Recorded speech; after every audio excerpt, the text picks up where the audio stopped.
Ever find yourself wondering if those AI chatbots could like actually replace having human friends? I mean, yeah, actually, it's something that's been on my mind a lot recently. Yeah, well, it seems like everyone's talking about it these days, especially with things like ChatGPT and Replika getting so much buzz. Right, exactly.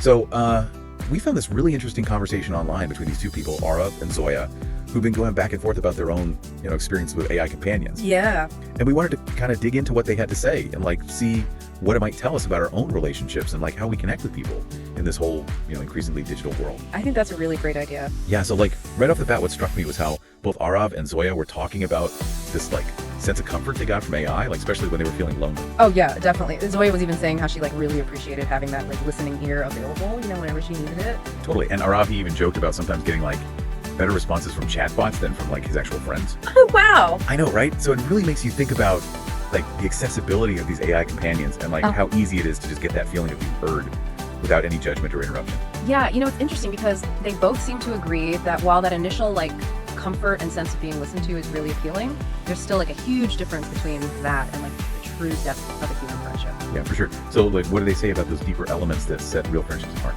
Well, they both talked about how genuine connection goes way beyond just exchanging information. Like Aarav and Zoya emphasized the importance of shared memories and experiences, navigating disagreements and conflicts together, and like feeling real empathy and joy with each other. That's so true. And Aarav made a really good point about how AI just can't replicate those genuine emotions. Like, it won't ever feel true anger or excitement alongside you in the same way a human friend can. Yeah, that's huge, right? It's like one thing to have this like simulation of understanding, but it's totally different to share actual emotional experiences with someone. Yeah. However, they also brought up this idea of AI being able to like fill a void, temporarily. So can you talk a little bit more about that? Well, they were basically saying that like when you're going through a period where you don't have that like readily available human connection, AI could maybe serve as a kind of temporary support system. Right. Like it's not about replacing those deep bonds, but it could maybe help bridge the gap until you can, strengthen existing relationships or form new ones. Oh, that makes sense. And, it could potentially be a way to lessen feelings of isolation in those moments. So for someone who's feeling disconnected, AI might be more like a tool than a long-term substitute for human connection. Yeah, exactly. And Zoya also mentioned this other really fascinating potential benefit of interacting with AI. Oh, yeah. What was that? She said that for some people, it could actually help boost their self-awareness or even reduce social anxiety. Oh, wow. That's interesting. Yeah, because like the non-judgmental nature of AI could create this safe space for them to practice communication skills or reflect on their thoughts and feelings without that fear of, being judged. Right. And that could then lead to like more confident real-world interactions down the line. Wow, that's a really interesting perspective. I know, right?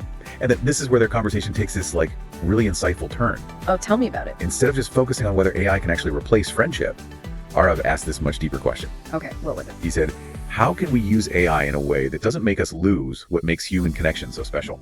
That's a good question. Right. It really shifts the focus from, replacement to this idea of balance and intentionality. Like, how can we integrate this technology without sacrificing the things that are so unique and important about human relationships? Absolutely. And then Zoya's response to that was so powerful. Oh, what did she say? She talked about how even as our world becomes increasingly digital, that fundamental human need for genuine connection, like it never goes away. Yeah, that's so true. So as we think about our own relationships and how we use technology, Aarav and Zoya's conversation really leaves us with this question. What matters more to us? The like seeming perfection of an AI companion, or that like messy but deeply meaningful reality of human friendship? That's a really thought-provoking question. It is, right? And ultimately, it's up to each of us to decide what we value most and how we want to engage with both technology and the people in our lives. This deep dive has definitely given me a lot to think about. Me too. And hopefully it's given you some things to consider as well. Absolutely. Thanks for diving deep with us today. It's been a pleasure. And remember, stay thoughtful out there.